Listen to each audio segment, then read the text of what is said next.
kubatazana muvuye muvuye he Saudia arukumbuye iki mu Burundi Jono bigisha mu bakobwa mye murondera amafaranga bamubise igihe barabona ndabona kuri kuri ka challenge kako nyine uye oya ndashonje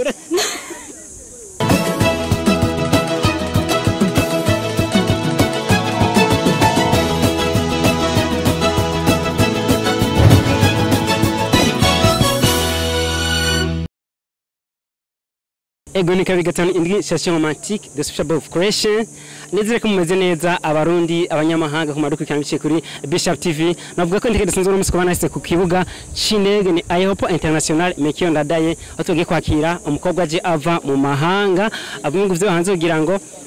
cyo kumenya mbega abigeme nawo muri kino gihe bariko barakora gute mbega birashoboka ko umukobwa ashobora kugenda kurondera ubuzima hanze cyangwa ashobora kugenda kurondera uko ashobora kwibeshaho kubwo cyangwa ashobora kwibeshaho umuryango umukobwa yitwa Aline Ngoma asanzwe akora auto video challenge twa TikTok umwanya muremure muzoguma cyo kugira ngo muze kumva ibishashe novuga abigeme nawo batuzanira mu mahanga cyane cyane mu buryo bwo kwiteza imbere murakoze cyane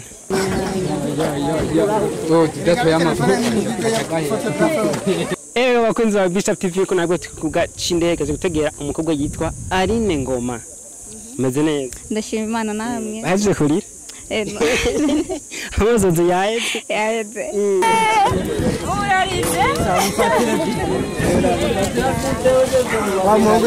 niaze muri ko nabikora tuza kubandanyiriza aho nyene Wewe mani ngucungera kubera tukuzi nka Aline Ngoma ubwira andi mazina yawe witwa abavyeyi bago Okay amazina y'abavyeyi banje nitwa Aline Irankunda Ngera gutera isoni gurifu oya ndarikunda Rugene wagenze neza ariko ndashima Imana vraiment byari kubatazana muvuye muvuye he Saudia ego nzwa muri Saudia n'amahoro cyane gose uravye kintu bakwakiriye bavyakiriye gute wimvise gute muri aka kanya ndanezerewe vraiment ndishimye ndarabahariya hirya abanye gute ari yoforo yacu ni nziza arukumbuye iki mu Burundi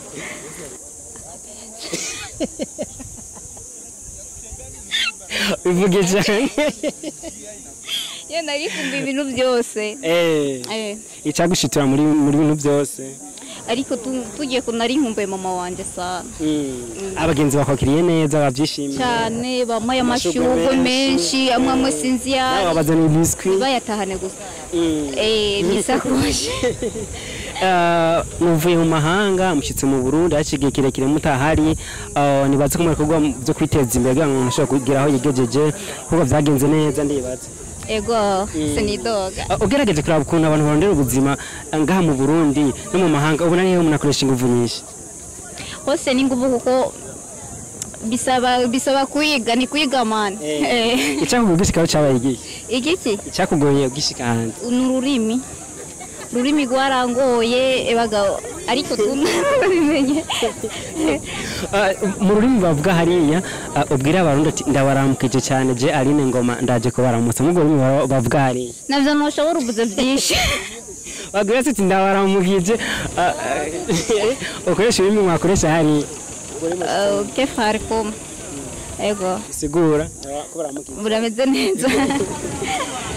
mbega uri kuraraba mwarafashe muratembera mwaje kondera ubuzima nk'abandi bakobwa usanga barize mu maboko ngaha baguma bice ngaha ntibarondere wowe akantu basi wo bigisha ko bagaki cyo no bigisha mu bakobwa mye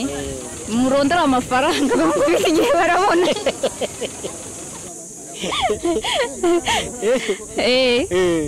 ariko uri kuraraba ari akantu kiyongera yo nk'umukobwa agiye mu mahanga akaje kondera ubuzima hari ikintu akantu kaba kiyongera ugereranyije n'ubu ari ngaha mu gihugu cyacu sinzi wowe uravye kuntu byari bimeze urakuntu bimeze birashoboka twitege iki turakumenya nini yo gukora uduchannel twa kuri TikTok ukunda gutamba kenshi kandi ukunda gutamba indirimbo z'abarundi n'abarundi kazi mbega mbwiye kwibandanya mu bikora nimba n'umwanya nzayibandaye ko ndakunda gutamba cyane ndakunda n'umuziki ego akazi k'inkubu haraye muri misi naka ndabana kuri ka challenge kako nyine uye oya ndashonje uranarushe kandi ego bro ndaruje tuzosubira reka tuvuga ati kari mu gihugu cyacu aricyo cyanyu mbega twitege ko inyuma yo kuza bari nk'undi ko guca kutubwira baba uje kurangwa muri ino minsi cyangwa nuko turamutsa gusa do niko baramutsa ibindi byaba biza nyuma ego nk'akantu basituzaniye gashasha mwebwe abarundi n'abarundi gatsi muri rusange sinzi ngira kazoneka unyuma ubona ko ndabona ego ariko uriteguye no gukora ngaha mu Burundi nk'uko wari usanzwe n'undi kwakorera ahandi uriteguye naho nyine kubandanya uhiga ubuzima ngaha iwacu ego tubashimiye cyane kuri Bishop TV murakoze nanjye akandi kantu mushaka kubwira abako badukurikirana kuri Bishop TV muri kano kanya ndabakunda ndabakunda tubashimiye abakunzi ba Bishop TV mubona ko umunezero udasanzwe avuye mu mahanga avuye muri Saudiya yaciye muri Ethiopia bakabise ngaha mu Burundi umvise ko ati namwe bakobwa rondera amafaranga